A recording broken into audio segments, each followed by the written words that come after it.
We live. I'm just gonna wait for some of you to join me. I've got quite a cool conversation happening today. So some of you know that vaccine has arrived in South Africa as it has around the world.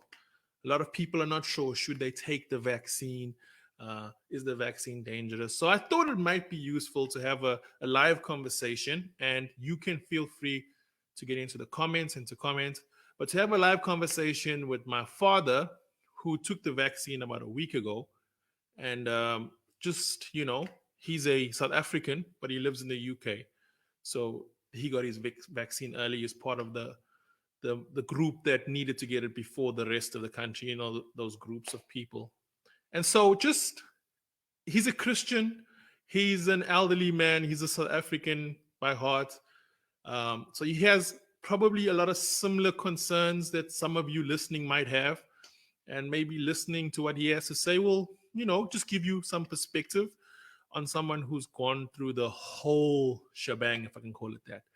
So without further ado, I'm going to introduce my father to this conversation. Some of you, you've met him already via these live chats. Him and I have had a conversation before. He's, what can I say? He's quite a character, my father, if I can call him that. He's quite a character. He's one of those people who you can't ignore, if I can say that. You can't ignore him. I just want to make sure that my thing is all plugged in here. Yep. Cool. Right. So yeah, we can add him to the conversation. And if you have questions, feel free to post the questions. The questions will appear in the bottom, and I'll read them out and the conversation. But anyway, for those of you who are listening, welcome to this live conversation with my father, Mr. Lawrence Goldstone. Nice to see you. Nice to see you, even though I kind of see you all the time. How are you feeling? I'm good. Good to see you too. Yeah.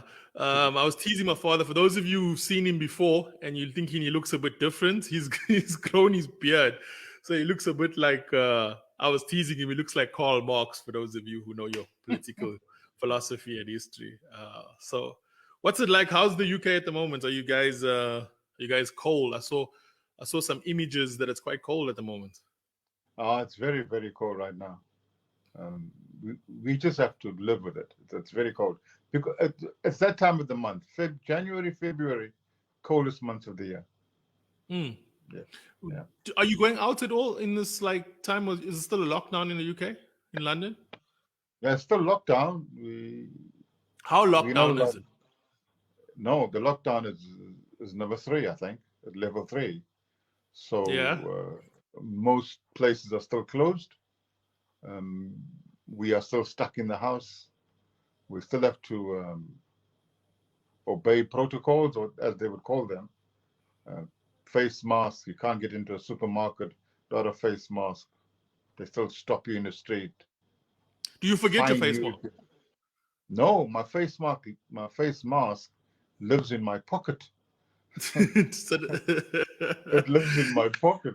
You I had an know. awkward situation the other day. I went to the supermarket and I had never face mask, and I'm basically rummaging through the back of my car finding something, and I found a shirt, and I just tied the shirt, and the security guard just looked at me. It's like, that's not a mask, but you can get inside. I saw an image of a guy who basically took his shirt and he pulled it over his face and went into the shop. It was a meme, and it said that bread's not going to buy itself. It was like, if you get there, He's clever. and then you realize there's nothing, you just pull your shirt over and say, what can I do? Anyway, Uh, so the vaccine arrived in South Africa yesterday. The first batch from India. India's donated. I can say donated, or I think we're paying for it. But anyway, they've given us 1 million vaccines, and that's going to go to healthcare workers, and it's going to go to people at the front of the queue, and then they're going to kind of work their way down. So there's a lot of concern in South Africa amongst people who don't understand how vaccines work, and amongst people who do understand how vaccines work.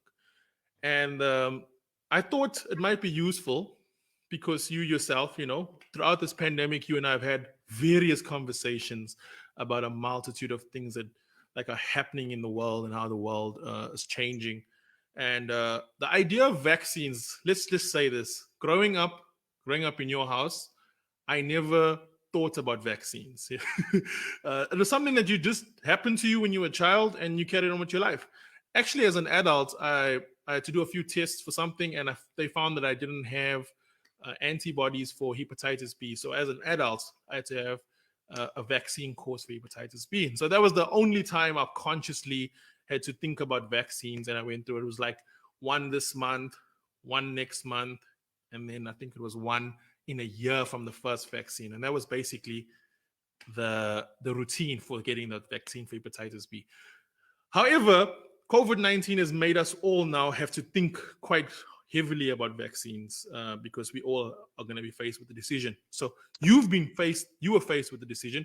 Just tell us a bit about the UK's rollout program and how you kind of found yourself in that program. How were you informed that you'd probably need to get it quite early?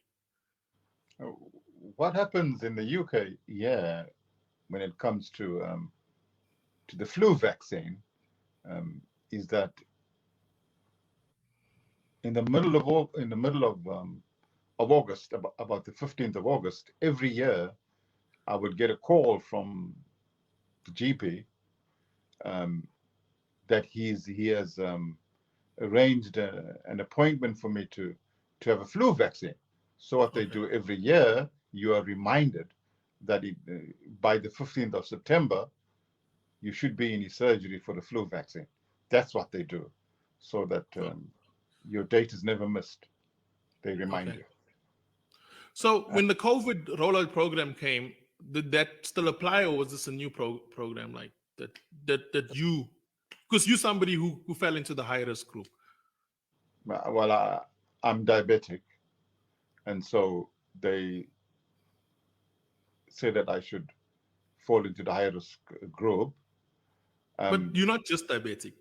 Like, for people who don't know, my father's he's faced death many times, if I can say that, because you had a like a stroke, aneurysm, brain aneurysm. Yeah, that's right. Which that's was quite a serious condition. Some people don't come out of that, right? But you had quite a serious stroke aneurysm. You were in hospital for a long time, and you're okay today. But you also have diabetes. You were also struck by lightning.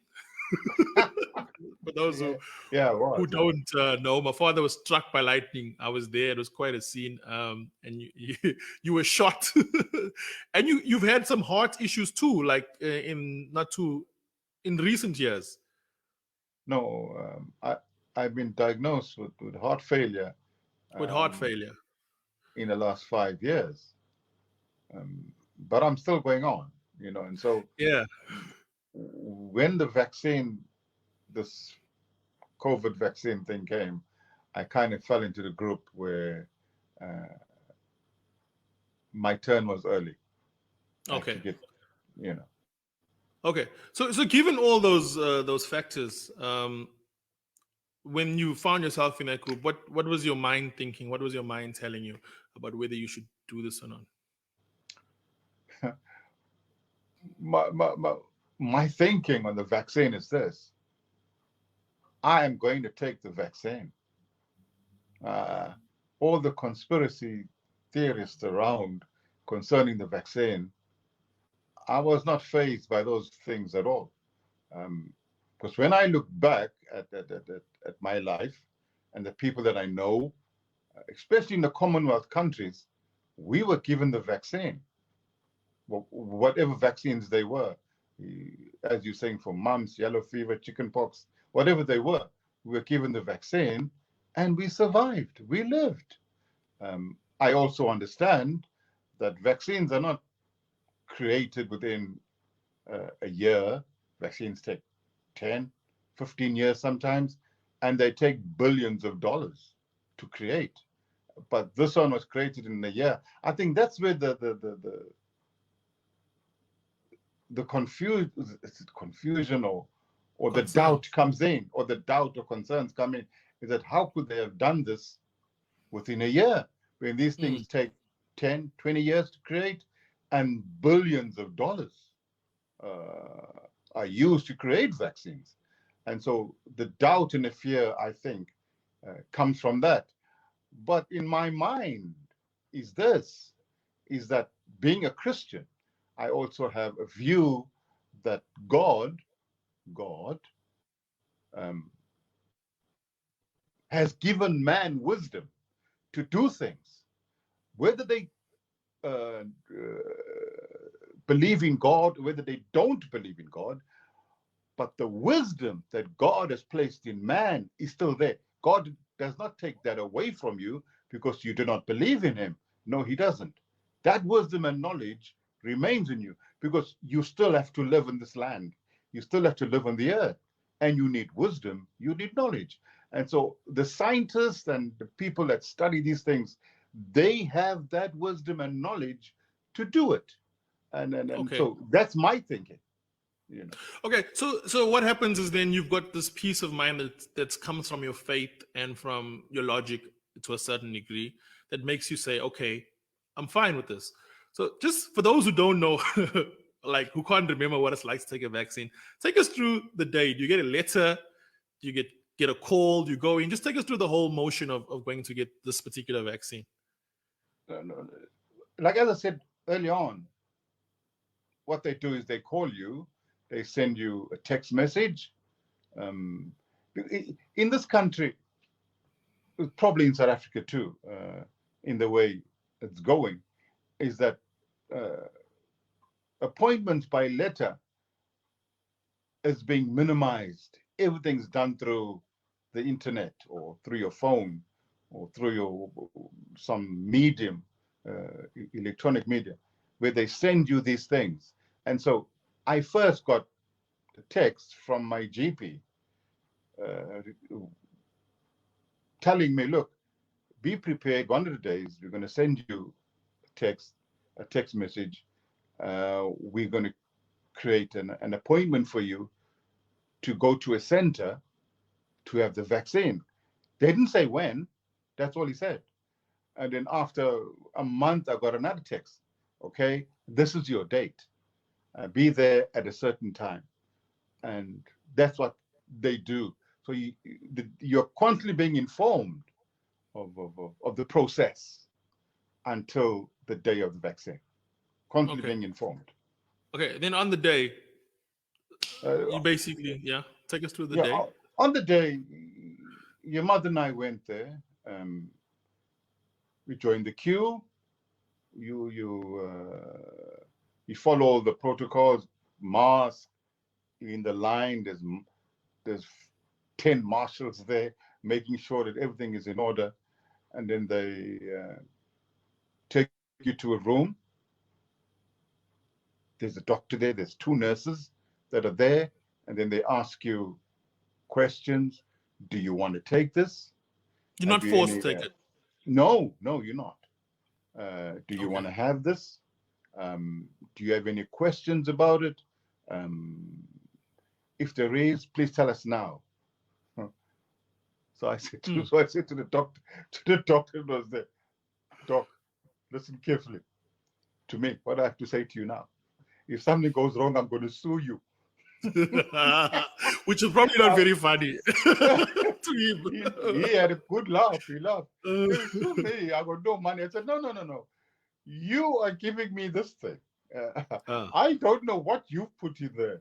So, so I said, no. Okay, carry on. And so that's the process. They ask mm. you all the relevant questions, all the questions of the legal questions about the vaccine that you are concerned about. You know, Do you have any examples of some like of those questions? Can you remember them offhand? yeah. Okay, some of them like, do you have? Are you sick right now? Have you have a Mm. fever? Have you a runny nose? When last have you been to the loo? You know, um, those kind of questions. So they want to make sure that physically you have no complaints, because Mm. if you have any of those complaints, then they won't give it to you. Those are like legal things to to to prevent themselves from being, as I've said, I'll sue you, doctor, from being sued, whatever the case is. So they ask you these things to make sure that, look, you are taking this thing at your own free will. Yeah. And you have an indemnity form that you have to sign after they've asked you all these questions. Now, Okay. then it's up to you. You're on your own. Okay, and then basically it's an injection. Where did they inject you? They ask you where do you want it, left arm or right arm. Well, to me, I just said on my right arm. So they just injected me. That's all they did. Few seconds. Not Yeah, even. not even this. It's it's like having a tooth pulled, and Oh, I'm that's sitting so. in your tooth. No, it's not so. No, no, it's not so. They just one shot and it's done. One Okay. shot and it's done. One shot and it's done. Okay. No And pain, then no pain, no pain, no pain, huh? no pain, no pain, no pain. Okay. And then they send you food instructions or like Yes, they then give you instructions as to what to do in case of, you know, mm, in case of, and this is what you should do. With me, I didn't have any symptoms after the injection. The only one I had was a dull headache for about 15 minutes. you did Just have a a headache for 15 minutes, yeah? Straight 15 minutes. after. Yeah, just a dull Oh, headache. And okay. then it was What's a gone. dull headache? It's like not it's there but Not not really throbbing, there. not Yeah, throbbing, not a okay. throbbing headache. Not Mm, throbbing. Just like somebody just squeezed your brain for a couple of seconds. That kind of pain. Just quickly. okay. And with me, I don't know mm, others what kind of they had, but with me it Mm, was just like for 15 minutes, just this dull headache, and then after that it was gone. And since then I've had no symptoms of anything. And okay. they then no, they then It's been a tell week. you 1 minute, Colin. They then tell you when they would give you another date for the Okay. second one, for the second vaccine, because you have two vaccines. Okay. So, yeah, So how long has it been since the first one? almost 2 weeks now. Okay. And in the 2 weeks, what would you say? There's been nothing, no symptoms of anything No, no, else? no symptoms at all. No symptoms. It's people are fear mongering about the vaccine.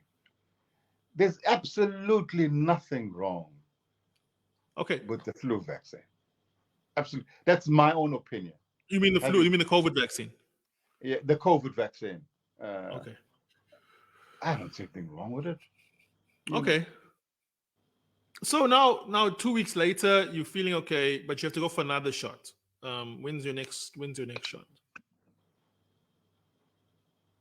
I think it's going to be we are now in February, probably middle March. They will Okay. send me, they will send me a text and on my phone, reminding me when and where I should go, and have Okay. which I took the Pfizer one, the Pfizer vaccine. That's the So first you one. took the Pfizer vaccine. Yes, I had the Pfizer vaccine. The second one will be the Biden. Okay. Yeah. Okay. So at this point, maybe I can. I'm not sure if mom's connected, but I'm going to introduce my mother, who I am always nervous about putting on camera because she can be unpredictable. But as you mentioned, you went for the vaccine. You'll went together, but as I understand it, and my mother didn't take the vaccine that day. She kind of takes it at a later stage. So let me introduce. Hello, Mom. Hello. For those of you who are watching, this is my mother at the Goldstone. She's just had a new hairstyle done, which looks very pretty. You look very beautiful, Mom. I like your hair. Is she Yeah, laughing? you say I'm unpredictable. Yes, unpredictable. So, Mom, Dad is. Can I call you by your names just for the sake of this? Everybody. Lawrence is explaining that he went with you. You guys went together, but he did his on that day based on what he had been told.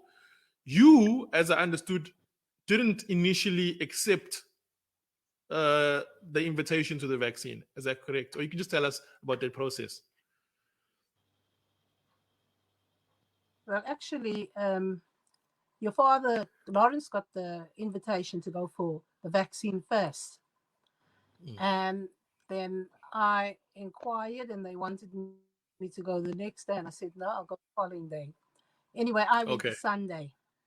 Okay. Yeah, I So went the Keenan, Sunday, who's my but I went sister, on my seems to own. think that you. Oh, you went on your own. Okay. Sorry, Keenan, my sister, seems to think that you were a bit unsure. Were you at all unsure about taking the vaccine yourself? No, no, I actually realized I'd been watching and the fear mongering, listening. And then I realized something that as a church, we had been praying earnestly. God give wisdom to the scientists, give wisdom to the governments, the vaccine would come up. And Mm. so when it came, and I thought a bit about the fear mongering, and then I realized, what? If you've asked God for something, I believe He's given it, because we weren't like praying once a week. We were praying like the intercessors were busy, the church was busy. God, this pandemic. And then the word also came that, even if you take poison, it will by no harms, it will by no means harm you. You'll trample on snakes, they will not affect you. And you realize that, what, I'm in your hands, God. I'm in your Mm. hands. And if I understand the word of God correctly concerning the last days, the tribulation, is that the church will be gone. So we will not be around for the triple six. Yeah, because I've been hearing this Okay. about the triple six. And if How have you people are taken that scared in? about the triple, Yeah. pardon? How have you taken? Sorry. Say that How have you again. taken that? Because Pardon? you and I, over this pandemic, Mom, have had many conversations about different SMSs and WhatsApps that you received. You'd say, "Hey, Carvin, I received this WhatsApp about 5G. Listen to this and tell me what you think." So obviously, Yeah. you've got people that send you things all the time, and I think a lot of you, my mother, but I think a lot of people in your age group get these messages and are not exactly sure how to weigh them up. Some of them are complicated. Some of them almost make sense because, especially if it lines up with your beliefs and your faith. In some ways, I would have thought initially that you would have said no to the vaccine, just knowing, like, who you are. But listening to you now, I'm quite interested to know how you got around that, which is that you basically reasoned, or you put your faith in the fact that you've been praying and you trust in God that whatever you put into your body is going to be fine.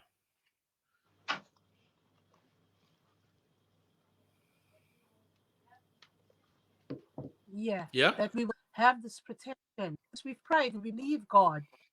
We've prayed for the vaccine, and we believe God. And I would just say to those people that are still a bit scared of the vaccine, is that either way, you've got to put your trust in God. So if you're saying, I don't need the vaccine, so then you have to be so convinced, God,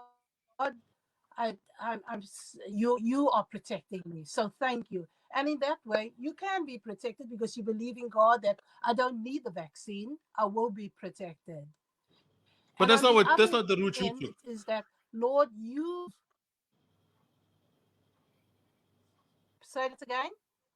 I say, but Say it that's again, not the Carvin. position that you yourself didn't take that position. You decided to actually take it. That's not the position. I'm saying you said some people, Mm. if they're praying and trusting God, then that's Oh, one way that they can seek protection. But I'm saying you didn't take that yeah. No, particular route. my position was that we've prayed for the vaccine and it's come through. And that's why absolutely no fear. I went there, went on my own, had the vaccine. Oh, you finished already. It was like I didn't feel anything. I didn't have to stay at the surgery for a while and, get anything back. No side effects. Didn't even take the bus home, walked I got no time for waiting for buses. So I walked half the way home, and only from one bus stop to the next. Oh, the bus is only coming this time. I walked almost home because I believe that God is in control. And it's about faith. If you have faith that God, this is you that has caused this vaccine to come about, then God will honor that. And if you, on the other hand, are also saying, I'm not taking the vaccine, I'm just going to look after me, it is what your relationship, because the Bible says that when he comes to the earth, will he find faith? And this is about faith. And I always say, I was saying to someone, you know what, whether you vaccine, whether you don't vaccine, live as though tomorrow you may not be around. So anything that needs to be corrected in your life, corrected. Amen. Because I just believe that God honors faith. And your faith, Okay. he honors your faith. Okay. Okay. I was going to bring Lawrence back in. So between the two of you, did you at any point have conversations about whether you're going to take the vaccine or not, Mr. Goldstone? We did have that conversation. Did we have a about the conversation? Wait, Mom. I'm just asking Mr. Goldstone about that. I'll come back to you. Continue, Mr. Goldstone. We did have those conversations about the vaccine, if we were going to take the vaccines or not.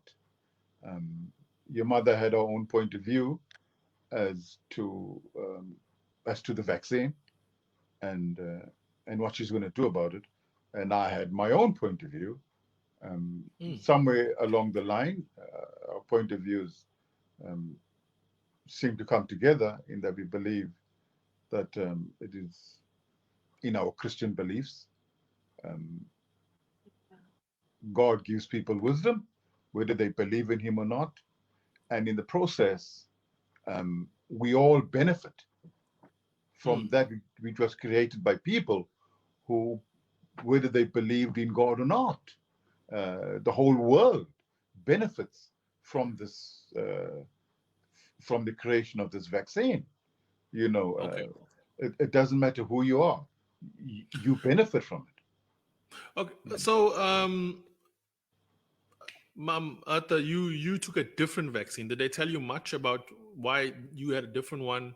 Why you didn't get the Pfizer one? Did they explain to you the difference?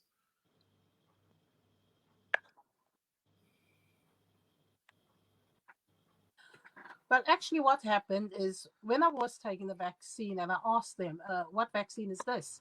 And they said, oh, it's the Oxford one. And I said, yeah. And then I asked them about the Friday, what vaccine was that? And they said it was the Pfizer. And it was, oh, he says, but the Pfizer was all finished. And so that's why we've started now with the Oxford. But I felt quite comfortable, yeah, because in about 3 months' time, less than 3 months' time, you go for your second one, Emma. And I'm hoping to go back to school soon. Yeah. Okay. Although I do join the school online. But yeah, so I'm quite comfortable. No side effects. Nothing stronger than I was. Yeah. Because the joy of the Lord is my strength. Okay, so I'm going to. I can hear you clearly. So the vaccine that my parents received is different to the vaccine that they're going to be giving in South Africa, and I'm going to ask Carmen to join us, Dr. Carmen, because Carmen's also in line for the next vaccine. How are you, Carmen? Hey everyone. Carmen's getting the next vaccine, but Carmen, maybe you just we can just start explaining the difference between what my mother received, what my father received, and what you're gonna receive, which is 3 different things. Well, technically, it's the same thing. So your dad received the Pfizer vaccine. Your mom received the Oxford vaccine, which is also known as the AstraZeneca vaccine, which is the one that we're receiving in South Africa. So sometimes they call it Oxford, sometimes they call it AstraZeneca, but the key difference is the way these vaccinations work. They're based on 2 different mechanisms of action. So the one your dad received is what we call an mRNA vaccine, which is different to the AstraZeneca one, which is what we call a viral vector vaccine. It's a little bit technical, a little bit complicated, but essentially they both work to create immunity against that spike protein that's on the outside of the coronavirus. So the ultimate result is the same, but how they actually do that is via 2 different mechanisms. Okay, so maybe it's also a good chance, Carmen, for you just to explain. You've been looking at like the results of people who've received vaccines. These vaccines are not 100%, and none of them, I think, are claiming to be 100%, but they're quite high anyway. Just maybe your thoughts around that. Yeah, so what they've noticed, and as your dad mentioned, that there's 2 doses. And what they're finding is that when you give an initial dose, which is designed to prime your immune system, so it's your first time that your body's seeing this particular vaccination that's producing immunity against the spike protein of COVID-19. It's the very first time that your body's seeing it if you haven't had the infection before. And that kind of just is to give your immune system a primer. It's almost like an introduction. You know, if you meet someone for the first time, you don't go and tell them your whole life story all at once. It's an introduction, you know, you get to know each other a little bit, and that kind of lays the foundation. Then the booster vaccination, which is what happens generally after about 4 weeks, sometimes it's a little bit longer than that. That's the vaccine that kind of takes your immunity to a whole new level. That's like when you are now prompting the immune system to kind of boost that immune response. And so if you look at the efficacy or how effective these vaccines are, what we're noticing is that they're far more effective after the second dose. So where we'll see, like on the first vaccination dose, maybe you'll see a protection of about 50, or efficacy of about 50+%. When you have the second vaccine, it's taking it up even beyond 90% in many cases. Okay. Do you guys have any questions for Carmen about your own vaccine, Mr. Goldstone? Yeah, I do a little bit. I think I have a question. Okay. You being the medical professional, and you probably have all the answers. You probably have. I don't know. I don't. Okay. I don't know about that. I'll try my best. No pressure. No, okay. Look, let's say this. Let me pose a question like this to you, being a medical professional. I have the vaccine, the first one. What are the chances of me now, before I get the second vaccine, contracting the virus? That's a fantastic question. And people have been asking that question. And it is a real concern, because to be able to make the antibodies, it does take a little bit of time. But like we said, that with the first dose, your protection is like probably around 50%. And so definitely your chances of getting the infection compared to if you had nothing are much better, right? So you have less chance of getting the infection now than you did before you had the vaccine. However, it doesn't necessarily protect you to that 90+ level. So there is still a chance that you could potentially contract the infection. Certainly you a little bit more protected than you were before, but that chance does still exist. So you'll find that some people don't see the point in having the second dose. And I think that it is a mistake to not get the second dose, because you're missing that opportunity. You've already committed to the vaccine. You may as well just commit to the entire thing, because after the first dose, your protection is sitting at around 50+%. But if you take the second one, then you're really just boosting your immunity that much more. So. Okay. Are there any questions? Any questions? No question. Look. No. Yeah, you got more? One more? Yeah. Comment. There's this call it a conspiracy thing. Yes. Mainly among religious groups. In England, I talked to quite a few people, and people that are religious, some are not religious, but we kind of have these conversations. And so my question to you is this: when I take this vaccine, what's the downside of this vaccine living in my body? Now, one of the, I call it a conspiracy, is that it changes your DNA, right? Now, my question is, to those who speak like that, is change it to what? It's a good question. It's a good question. I think that a lot of the conspiracy theory that exists around, specifically around the DNA modification, are worried and kind of tying into some of the other conspiracy theory that exists around this idea that Christianity or religious belief systems can be wiped out by using a vaccine. I think that the people are generally tying these two conspiracy theories together, which is that the vaccine can modify your DNA and that there's work that's being done at the moment to vaccinate people against being religious. And I think that's where the concern comes in. So to answer that question, like what do they think that they're vaccinating? What are they changing it to? I think a lot of the concern is that they're trying to wipe out religious beliefs and they're trying to wipe out specifically Christianity.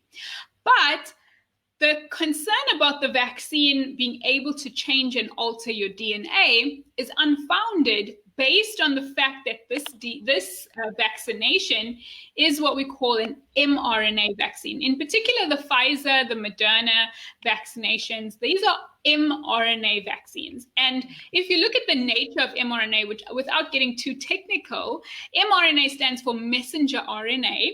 And it's basically a message that comes from DNA, but mRNA cannot actually change DNA. It's not physically possible for that to happen. And so the concerns for the mRNA vaccine, certainly it's debunked because it's not possible for that to happen.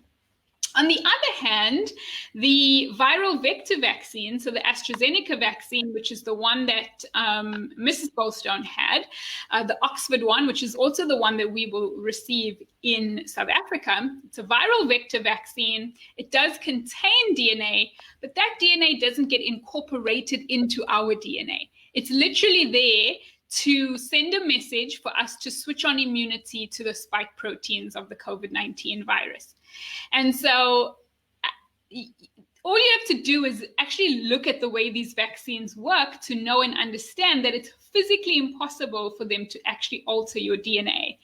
And yeah, I can only assume that the concern is that our DNA would be altered to remove certain characteristics like religious beliefs.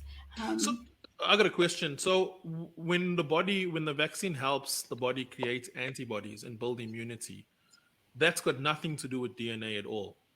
No. So okay. So here's the reason why this vaccine is so groundbreaking, and part of the reason why I suppose it's taken this short period of time to produce it is because if you look at the way we used to make vaccines before, we used to take the infection, let's call it chickenpox, right? We want to vaccinate against chickenpox. We would take the virus and we would then either kill it completely or we would disable it in a way, use the whole virus to vaccinate people. In other words, inject that dead or altered organism into people so that the immune system can recognize it without the risk of it causing an infection because it's either been killed or it's been altered to reduce its ability to cause an infection.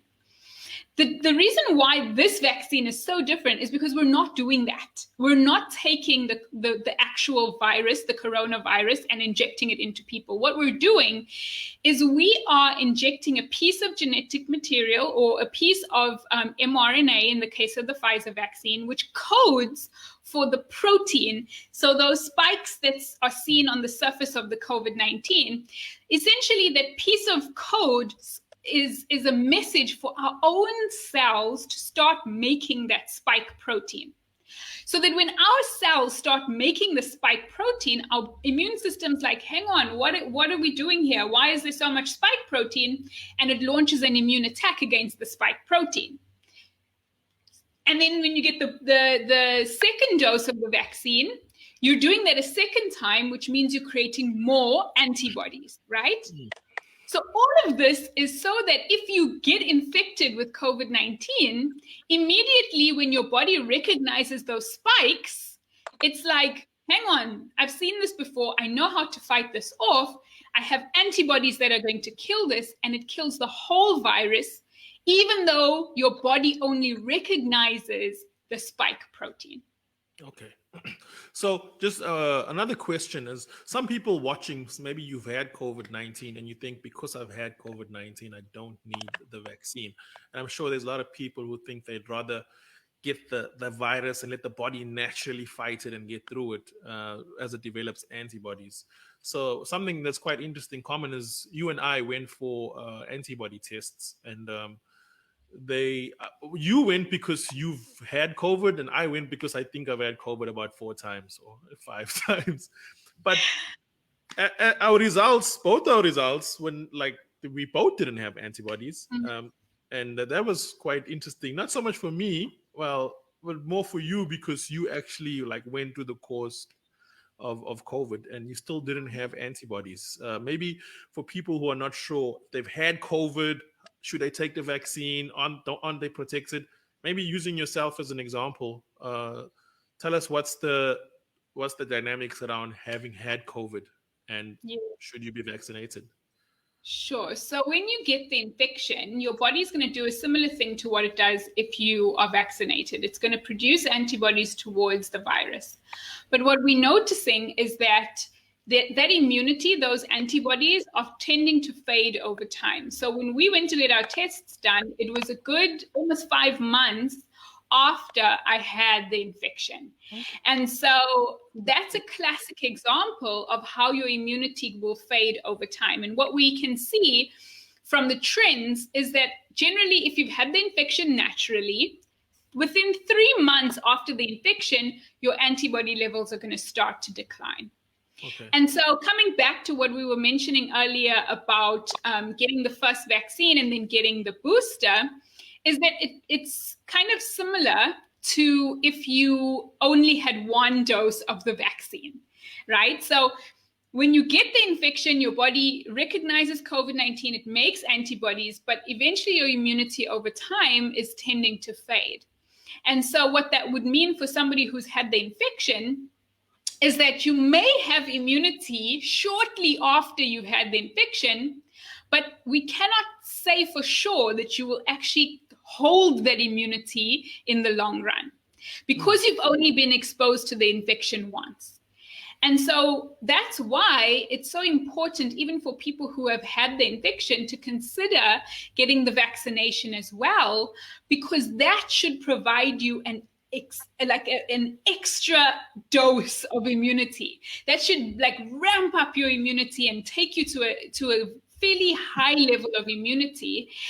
And if enough of us get that high level of immunity at one time, then that's going to help us to eradicate this infection, hopefully, because then it will stop spreading from person to person.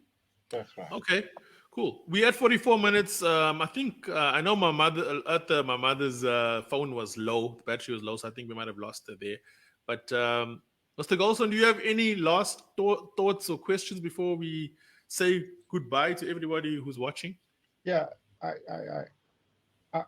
I would like to say to those who don't want to take this vaccine because of various reasons or conspiracies or whoever they've listened to, I want to draw your attention when it comes to vaccines to a Jewish community in Pennsylvania who had refused to allow their children to be vaccinated against diseases.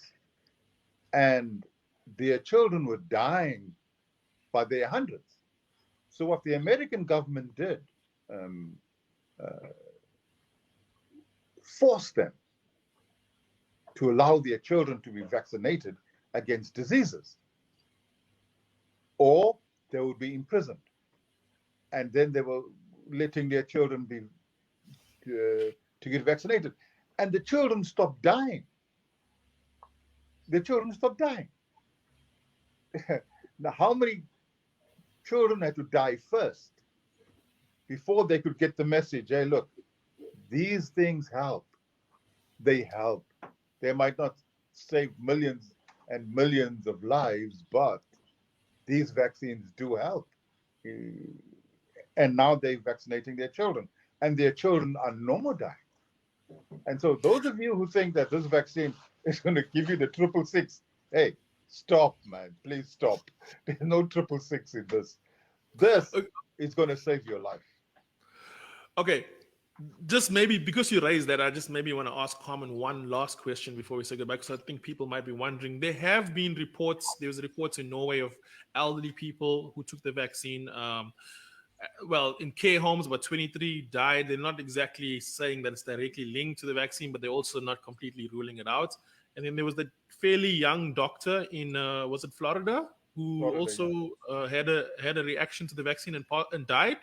So it's not a lot of cases, but there does seem to be, like, people who have concerns. It's not completely unfounded, if I might say that. There is something in the air that makes people worry.